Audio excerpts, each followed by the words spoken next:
Puntland ayaa maanta xukun qisaas ah ku fulisay Hodan Maxamuud Diiriye Inaxaawa Xasan 34 sano jir ahayd oo maxkamadii ay ku heshay dil ka dhacay magaalada Gaalkacyo. Hodan Maxamuud oo saaka dil toogasho lagu fuliyay ayaa lagu helay in dabayaaqadii sanadkii tagay ay Gaalkacyo ku dishay Sabriin Saylaan Cabdulle oo ahayd gabar yar oo gurigeeda markaasi ku noolayd. Maxkamadda darajada koobaad ee degmada Gaalkacyo oo ay cadeymo muuqaal ah hor keentay xeer ilaalinta gobolka Mudug ayaa horay dil toogasho ugu xukuntay Hodan Maxamuud Diiriye iyadoo uu dhamaaday waqtigii loo qabtay ee qaadashada racfaanka, waxaana taasi ay keentay in dilkeedii ahaa markaasi qisaasta Sabriin Saylaan lagu fuliyo maanta oo Talaado ah. Waxaana haatan durba markaasi baraha bulshada qabsaday warka sheegaya in gudaha magaalada Gaalkacyo lagu toogtay Hodan Maxamuud Diiriye oo kiis markaasi dil ah horay loogu soo eedeeyay. Waxaana shacabka Soomaaliyeed ay ku tilmaameen talaabadan in ay tahay mid markaasi aad u wanaagsan oo cadaalad ah, maadaama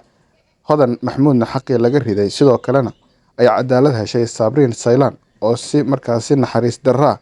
loogu dilay guriga markaasi ay ku nooleed ee ay mas'uulka markaasi ka ahayd Hodan Maxamuud Diiriye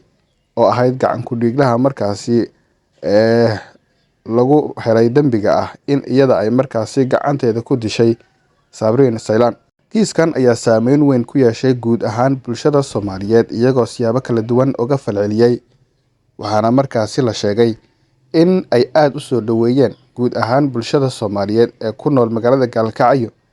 xukunkan qisaasta ah ee lagu fuliyay Hodan Maxamuud Diiriye oo horay gacanteeda markaasi ugu baxday Sabriin Saylaan oo ahayd gabar yar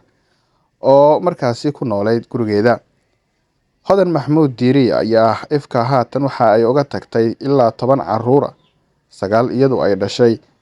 iyo hal wiil oo markaasi ay sheegeen in isaga oo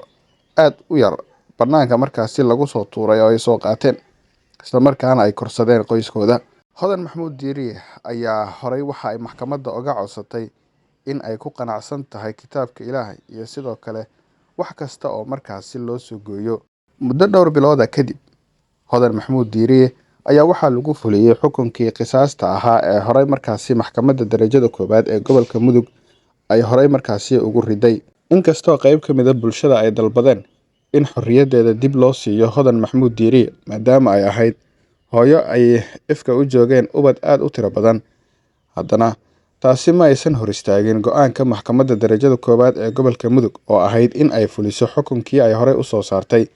maadaama kiiskan uu ahaa kiis aad u gilgilay qulubta shacabka Soomaaliyeed isla markaana waxa kaliya ay sugayaan ay ahayd in ay maqlaan xukunka qisaasta ama fulinta qisaasta Hodan Maxamuud Diiriye, taasoo dadka qaar ay markaasi tuhmayeen in si hoose loo sii deynayo.